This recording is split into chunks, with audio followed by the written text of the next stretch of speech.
Bonjour à toi qui passe par là, bienvenue sur ma chaîne. Je te retrouve aujourd'hui pour une vidéo que j'aime beaucoup. Je ne l'ai faite qu'une fois jusqu'à présent, mais je suis très heureuse de la refaire une deuxième fois. Il s'agit de lecture, de recommandations, de booktubeurs ou de booktubeuses que j'apprécie, que je suis et dont je lis certaines de leurs recommandations. Donc le principe est le même que la fois précédente. Je te parle un petit peu de la personne, évidemment, qui m'a fait lire un livre. Je te dis un petit peu ce que j'apprécie sur sa chaîne ou chez elle ou chez lui.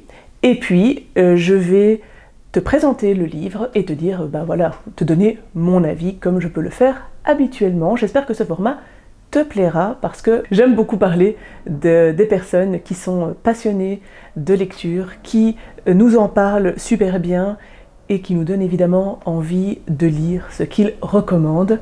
Donc voilà, je suis très impatiente de pouvoir te présenter tout ça. La première chaîne, c'est une chaîne qui, si tu me suis, tu en as entendu parler puisque beaucoup me connaissent grâce à sa chaîne et puis moi j'en parle très régulièrement parce qu'on fait des lectures communes. C'est donc une recommandation de Séverine de la chaîne La Bibliothèque Rose. C'est une chaîne que j'aime énormément et c'est une personne que j'aime beaucoup aussi. Séverine réalise des vidéos, des points lecture plus ou moins hebdomadaires. Ce sont des présentations de 2 livres. Elle commence habituellement ses points lecture par une petite introduction avec des images de ses collages, de ses paysages, de ce qu'elle a fait au niveau culturel. Donc il y a une petite partie qui est un peu immersive et qui amorce le point lecture, parce qu'après il y a la présentation de ces 2 ouvrages généralement, et elle clôture ces points avec un petit book haul ou alors ses lectures en cours ou les prochaines. Donc voilà, ça c'est un petit peu la dynamique de ces points lecture. Elle lit beaucoup de littérature blanche, de littérature étrangère, des récits de vie aussi. Il y a tellement de découvertes que j'ai faites grâce à elle que je ne les compte même plus. En plus, elle parle aussi beaucoup de culture. Bref, j'aime énormément tout ce qu'elle propose. Elle a une grande douceur et elle analyse vraiment assez minutieusement les différents livres qu'elle présente et généralement elle me donne envie de lire tout ce qu'elle a apprécié. Donc voilà, c'est normal que je présente ici une de ses recommandations. Et l'autrice qu'elle recommande ou dont elle parle beaucoup, c'est Barbara Kingsolver. Donc j'ai eu envie de tester. Je me suis procuré un de ses ouvrages. Il s'agit de L'Arbre aux haricots de Barbara Kingsolver. J'ai cette édition de chez Rivage Poche, c'est traduit de l'anglais par Martine Becquier puisque Barbara Kingsolver est américaine. Et je pense que là j'ai tout dit pour la petite fiche signalétique. C'est un premier tome, il y a 2 tomes. Ici on part à la rencontre de Taylor et même plus que la rencontre avec ce personnage parce que la narration est à la première personne. C'est Taylor qui parle et qui parle dans les 2 sens du terme puisqu'il y a également toute l'oralité et le langage de Taylor qui s'exprime. Et Taylor nous embarque avec elle tout au long de ce roman. Le fait que ce soit la première personne et qu'on soit directement avec ce personnage, évidemment, crée un grand attachement, en tout cas si on apprécie le personnage, ce qui a été mon cas. Et puis on est dans une proximité directe avec l'héroïne. Donc Taylor est une jeune fille, puis femme américaine, qui vit dans le Kentucky dans les années 70-80. Elle vit avec sa mère, elle est relativement pauvre, mais elle a un sacré caractère et elle apprécie grosso modo sa vie là où elle est, quoiqu'elle estime qu'elle n'ait pas sa place là où elle est. Et donc elle décide de partir à l'aventure. Elle se met en route et lorsqu'elle arrive dans une station-service, une femme lui remet un bébé, alors c'est une indienne, et lui dit qu'elle ne sait pas s'en occuper. Taylor se retrouve de fait obligée de s'occuper, en tout cas provisoirement, de cet enfant. Comment te dire que cette lecture était tellement mieux que le résumé que je viens de te faire? Donc voilà, c'est très difficile parce que tout est dans le ressenti. L'histoire est très très simple puisque c'est une femme qui part à l'aventure, tu l'auras compris, mais il y a énormément de choses qui se passent quand on lit ce roman et tout est fait, voilà, mine de rien. Je ne m'y attendais pas et j'ai adoré cette lecture. J'ai eu le même sentiment quand j'ai lu Beignets de tomates vertes de Fanny Flagg. Je m'attendais à pas grand chose, je ne savais pas très bien ce que j'allais trouver dans le roman et j'ai eu un petit coup de cœur. Ici, voilà, c'est pas un coup de cœur, mais on y est presque. En tout cas, c'était une très très bonne lecture.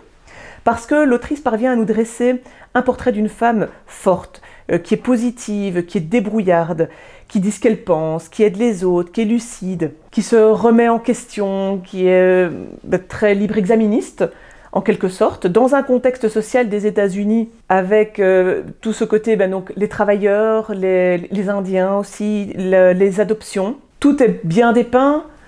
C'est un roman social qui est pas mal parce qu'on a plein de détails du quotidien, ce qui nous permet de comprendre la réalité de l'époque, la réalité de ses habitants à cette époque-là aussi, les métiers. On peut bien se représenter les décors, c'est-à-dire le désert, ou les stations-service, les petites villes dans lesquelles ils vivent. Il y a plein de sentiments, c'est très touchant, c'est très tendre aussi. C'est mignon, c'est beau et c'est profond. Les liens entre les personnages sont excellents, c'est très très bien construit. Il y a beaucoup d'amour, même s'il y a de la retenue dans chacune des relations. Donc j'ai eu beaucoup de plaisir à lire cette histoire, à suivre les péripéties, et j'ai adoré cette héroïne voilà, qui était Laure. Tout est extrêmement crédible aussi, c'est un aspect que j'aime beaucoup, et là on le retrouve. Les personnages sont justes. J'ai beaucoup aimé la plume de l'autrice, et ce qu'elle arrive à nous faire ressentir, j'ai envie de dire simplement. Donc, première recommandation que j'ai lue, premier livre que j'ai beaucoup apprécié, donc merci Séverine de m'avoir fait découvrir Barbara Kingsolver, je lirai le 2. La deuxième chaîne que je te présente aujourd'hui, c'est la chaîne de Barocco Lecture Podcast. Alors elle a plusieurs chaînes. Elle a une chaîne où elle parle de ses lectures et puis une chaîne où elle parlait avant beaucoup d'imaginaire, et elle a une autre chaîne dans laquelle elle fait des vlogs où elle parle un peu plus de sa vie professionnelle et personnelle. Donc voilà, ici j'ai repris en tout cas la chaîne sur laquelle j'avais retrouvé le livre. C'est quelqu'un qui est comédienne, qui présente beaucoup d'ouvrages très divers, parce qu'elle présente beaucoup de poésie, beaucoup de théâtre, de la littérature étrangère, la littérature de l'imaginaire aussi, et alors elle lit pas mal d'extraits, et donc elle nous fait bien ressentir l'ambiance et les mots qui l'ont touchée, et le pourquoi elle a aimé ou non l'ouvrage. Elle a aussi beaucoup de concepts très originaux, beaucoup dans le thème du baroque, comme le nom l'indique. C'est une chaîne qui est très inspirante aussi, très agréable à écouter. Les présentations des livres sont très éclectiques et intéressantes. Et donc voilà, il y a aussi beaucoup d'engagement dans ses lectures. Voilà, j'aime beaucoup ces vidéos. Et ici, c'est dans la vidéo de... Alors je prends mes notes parce que sinon je n'arriverai jamais à retenir l'ordre. Mais c'est de Tortured Poets Department Reading List. Cet accent est abominable, mais donc en français, c'est une liste des lectures des poètes torturés, poètes, poétesses. J'ai donc choisi de lire, en tout cas j'ai eu très envie, après sa présentation, de lire Laissez-moi de Marcel Sauvageau. Ici il y a plusieurs textes, mais c'est Laissez-moi qui est le texte principal. Pour le contexte, ici c'est une autrice française qui est née en 1900, et elle est morte en 1934, elle est donc décédée très jeune, Tu as pu faire le calcul comme moi. Cette autrice avait une santé fragile, et à la base, elle ne souhaitait pas du tout être écrivaine, mais elle a utilisé l'écriture comme exutoire. Elle a eu besoin de décharger et de pouvoir exprimer ce que la maladie, l'état dans lequel la maladie la laissait. Voilà pour le contexte. Ici, le livre va recenser notamment les lettres qu'elle s'est écrites lorsque son petit ami de l'époque lui envoie une lettre et lui annonce qu'il met fin à leur relation parce qu'il va se marier avec quelqu'un d'autre. Ce sont des textes qui sont entièrement introspectifs. On y retrouve une intelligence très fine, beaucoup de réflexion également de la part de l'autrice. J'ai trouvé que dans ses lettres, elle était d'une grande sincérité aussi. Elle nous plonge dans les différentes étapes de sa rupture, dans le deuil qu'elle doit faire de sa relation. Pour que tu aies quelques-uns de ces mots, je voulais lire quelques phrases. Je me marie, notre amitié demeure. Je ne sais pas ce qui s'est passé. Je suis restée tout à fait immobile et la chambre a tourné autour de moi. Dans mon côté, là où j'ai mal, peut-être un peu plus bas, j'ai cru qu'on coupait la chair lentement avec un couteau très tranchant. La valeur de toute chose a été brusquement transformée. On aurait dit d'un film immobilisé, dont la partie non encore déroulée n'aurait présenté que des pellicules sans images. Sur les pellicules déjà vues, les personnages restaient figés dans des attitudes de pantin en bois. Ils n'avaient plus de sens. Ils étaient riches de moi et de mon attente. Je ne savais pas ce qu'allait leur arriver, mais je leur avais prêté mon âme. Comme rien ne se produit plus. L'action antérieure se vide et se brise. J'ai l'impression d'avoir donné mon moi à une armature dont la raison se rit de mon angoisse. Je ne peux même pas m'en prendre à elle. Voilà, et ça continue comme ça, mais je trouve que c'est vraiment d'une grande beauté. C'était une très très bonne lecture. Ça aurait pu encore plus me prendre aux tripes ou me serrer le cœur. Voilà, je suis restée un petit peu trop à distance pour que ce soit un grand coup de cœur, mais j'ai vraiment beaucoup aimé la plume et l'introspection, les réflexions qui émanent de ce texte et de l'écriture de Marcel Sauvageau. Donc, très bonne lecture, très impressionnante aussi, parce que, à mon avis, on écrivait peu de textes aussi psychologiques et introspectifs, donc ça doit être clairement un des textes précurseurs. Elle arrive aussi à nous garder très très attentifs et intéressés, avec, grâce à la manière dont elle écrit. Et donc je t'invite vraiment à découvrir également cette autrice, ou en tout cas ce texte, si ce que je t'en ai dit t'a parlé un petit peu. Merci également à Barocco Lecture de m'avoir fait découvrir ce texte. La troisième chaîne, c'est cette fois-ci celle d'un booktubeur. Il s'agit de La Nuit sera mot. Il a présenté ce livre dans un de ses shorts, dont le thème est la première apparition d'un animal légendaire. Peut-être que tu sauras de quoi je parle. La particularité de ce booktuber, c'est qu'il ne fait que des shorts quasiment, et ses vidéos, il n'y en a que quelques-unes, et soit elles sont d'1 minute 15, soit alors de 10-15 minutes, mais il y en a vraiment très très peu. Ce sont vraiment des formats shorts. C'est toujours, alors je trouve, bien écrit. Ça donne envie de lire aussi ce qu'il présente, parce qu'il ne présente que des livres qu'il a aimés. Donc on est vraiment dans cette optique-là. On ne sait pas ce qu'il n'aime pas.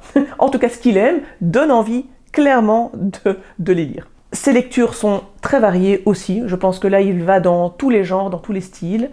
Je pense. En tout cas, pour l'instant, j'ai vu vraiment de tout. Et j'ai eu très très envie d'acheter et de lire La Dame à la licorne et le beau chevalier, qui est ici publié aux éditions Libretto, et c'est une édition, une traduction de Nathalie Koble. J'espère que je le dis bien, mais je n'en suis pas sûre. C'est un pur roman médiéval ici, qui est écrit en 1349 par un auteur ou une autrice, peut-être anonyme, mais qui a été traduit donc sous cette forme-là. À la base, le manuscrit est écrit en moyen français. Il contient des vers, de la prose, des ballades, des rondeaux. Il y a également des enluminures et des lettrines. Donc il est très complet et sa forme est magnifique. On a, au niveau de la couverture, c'est une représentation d'une partie de la tapisserie. Mais si je prends tout le livre, est parsemé de reproductions du manuscrit ou des lettrines ou des enluminures. Bref, c'est sublime. Nous sommes dans un pur roman courtois où la fine amour est mise en avant.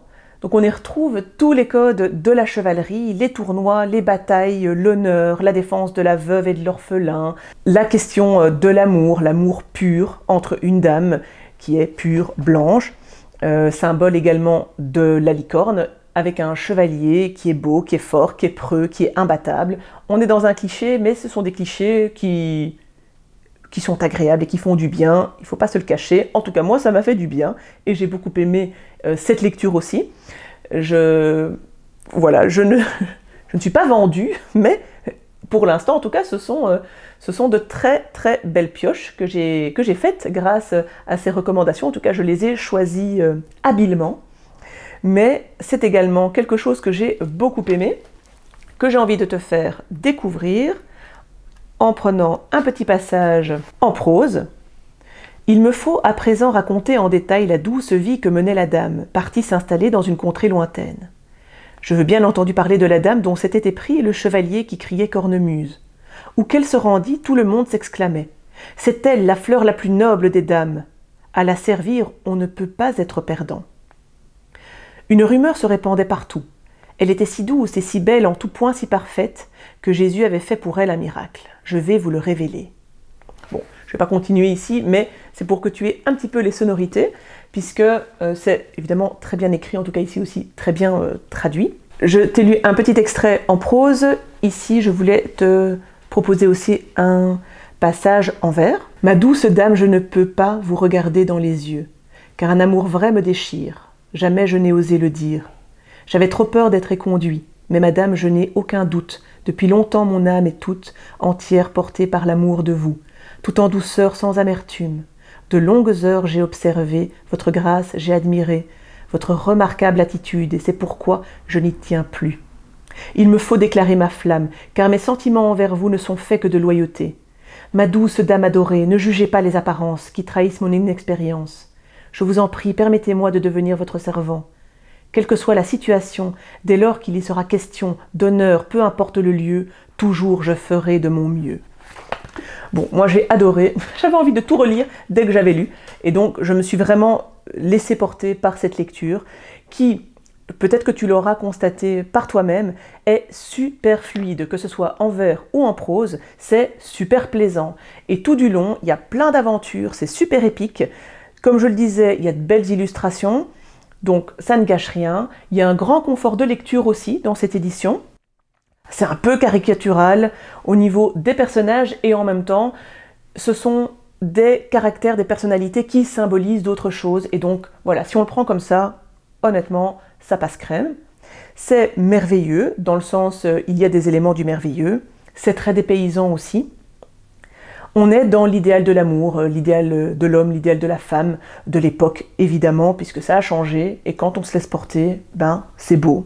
C'est super bien écrit, les passages chantés aussi, et c'est une belle conception de l'amour, et ça, pour le savoir, il faut lire le texte, parce que ce n'est pas que caricatural, il y a plein de belles choses aussi qu'on va pouvoir apprendre et découvrir. Parce qu'ils se font confiance, ils ont envie d'être là l'un pour l'autre, et donc c'est vraiment très très joli et très fort. Au niveau aussi de la symbolique de ce roman et de l'histoire, c'est la première fois que la licorne est associée à une femme. Avant c'était plutôt le mot unicorne et c'était masculin, et puis c'est devenu la licorne féminin, et ici la dame symbolise, en tout cas est symbolisée par une licorne, et voilà, c'est aussi la première fois que la licorne est associée à une femme.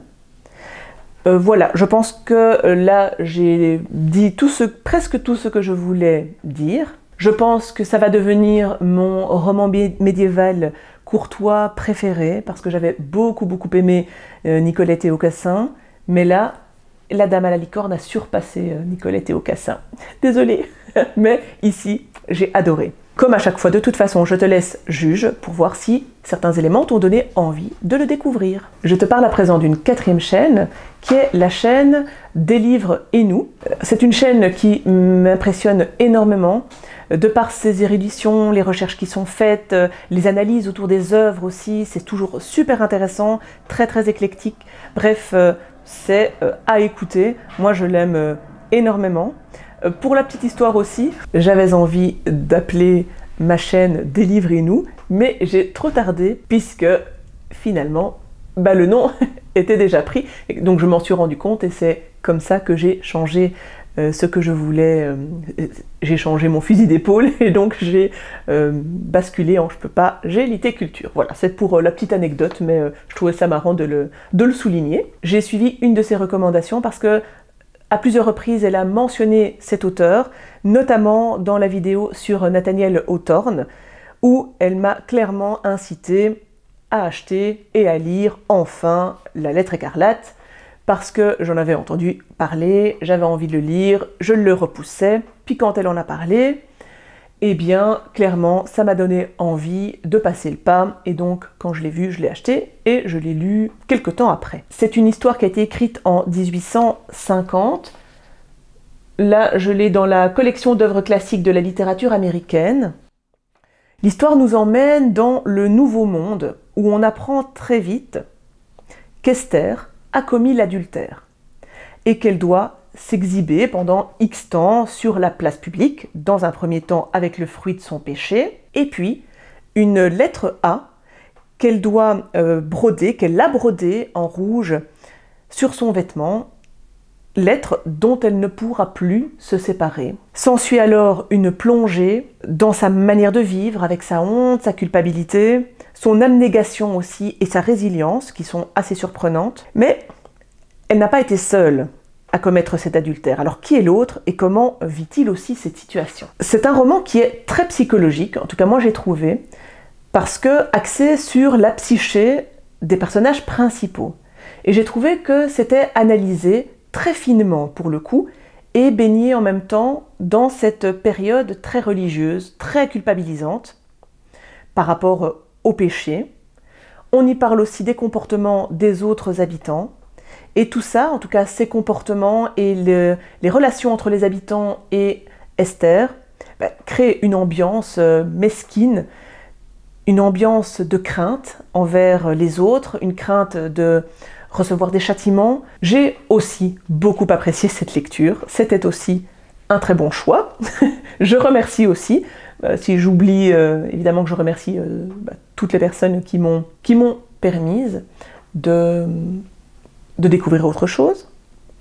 C'était ici une histoire très réussie, des personnages aussi qui étaient bien campés.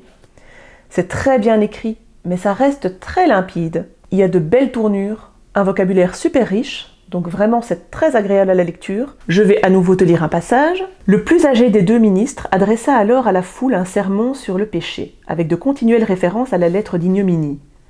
Il insista sur ce symbole avec une telle continuité pendant l'heure, et plus, que dura son admonestation, que la lettre écarlate se revêtit de nouvelles terreurs dans l'imagination des auditeurs, et que sa teinte ardente sembla procéder directement du feu de l'enfer. Pendant tout ce temps, Esther Prynne resta sur le piédestal de honte, les yeux fixes, avec un air d'indifférence lasse. Elle avait eu à supporter pendant cette matinée tout ce que la nature humaine peut supporter, et comme son tempérament n'était pas de ceux qui s'évadent dans l'évanouissement, elle se réfugiait dans une apparence d'insensibilité, tandis que la vie animale continuait en elle. Bon voilà, je trouve aussi que c'est super bien écrit, et que ce petit passage illustre ce que j'apprécie. Dans ce texte, tu vas retrouver aussi des dénonciations, plein de notions qui parlent, je trouve, à la modernité. On va dénoncer la puritanerie, la religion aussi, la faiblesse de caractère, les injustices.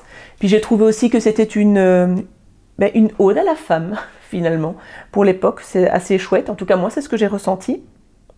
Et assez chouette, c'est vraiment nul, mais je veux dire, c'est assez précurseur de retrouver ça et cette modernité dans la vision qu'on peut avoir de la femme. Et ça, j'ai énormément apprécié.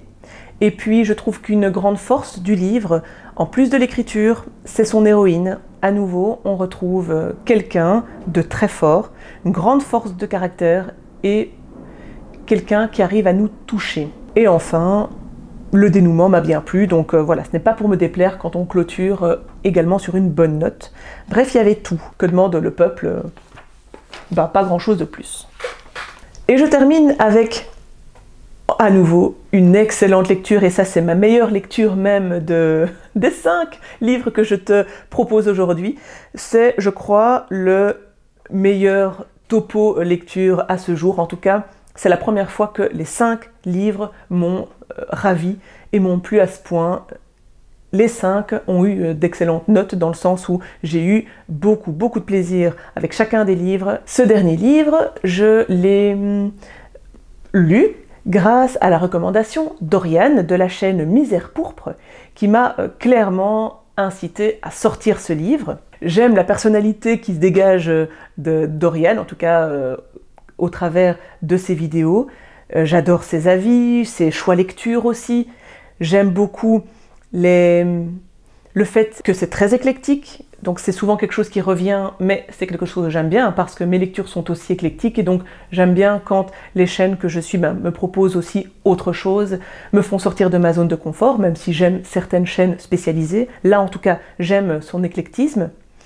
Et puis, il y a vraiment quelques recommandations qu'elle a faites, que j'ai lues, qui ont fait mouche, notamment l'inondation. Donc, évidemment que je fonce aussi quand elle aime bien certains ouvrages et quand elle recommande certains auteurs, autrices ou romans ou essais. C'est un plaisir de l'écouter aussi, parce que je passe toujours un très bon moment parce qu'elle est très drôle.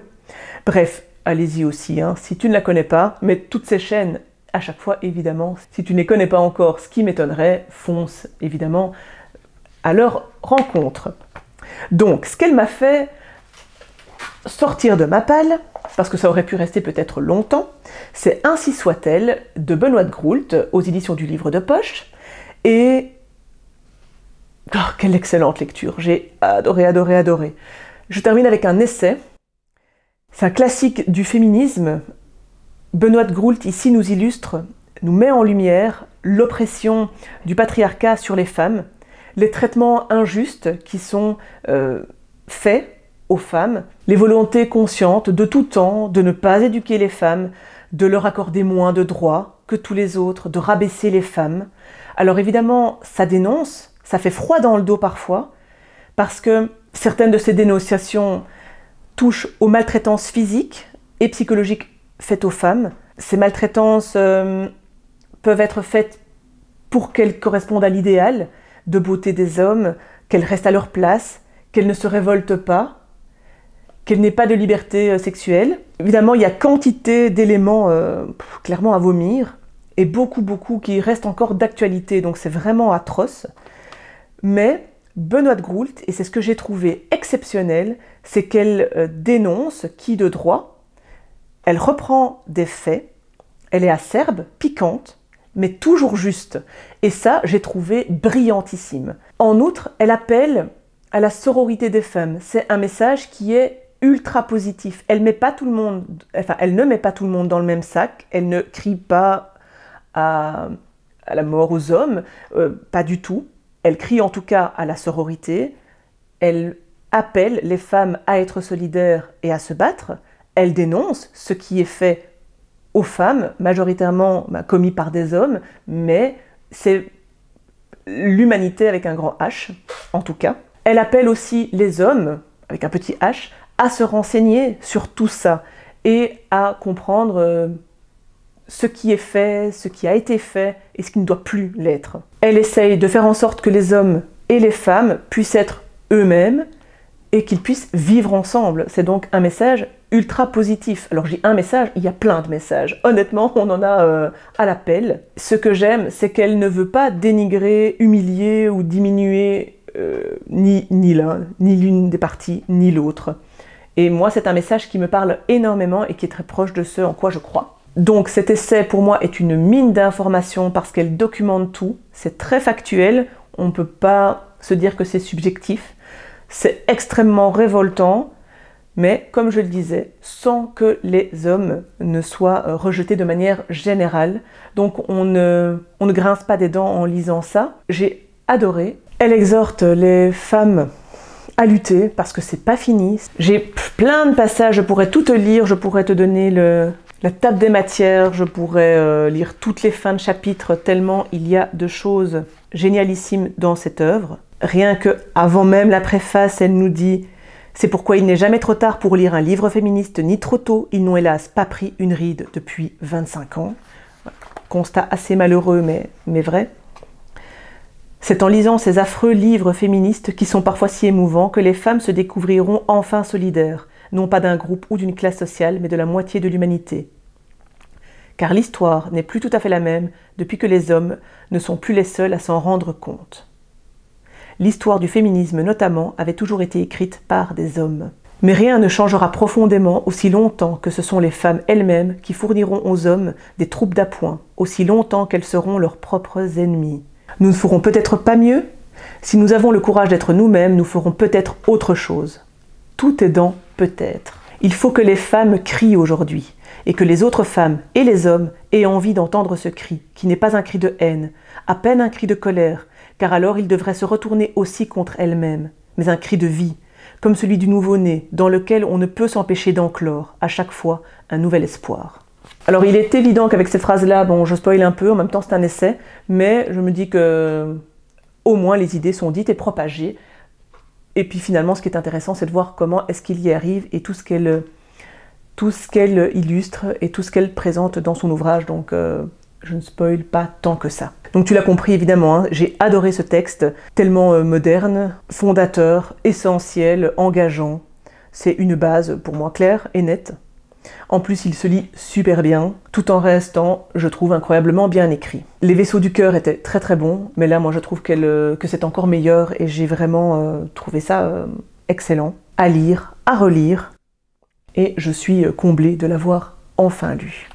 J'espère que cette vidéo t'a donné quelques envies lecture. Peut-être que tu les liras et que tu recommanderas également ces ouvrages à d'autres personnes.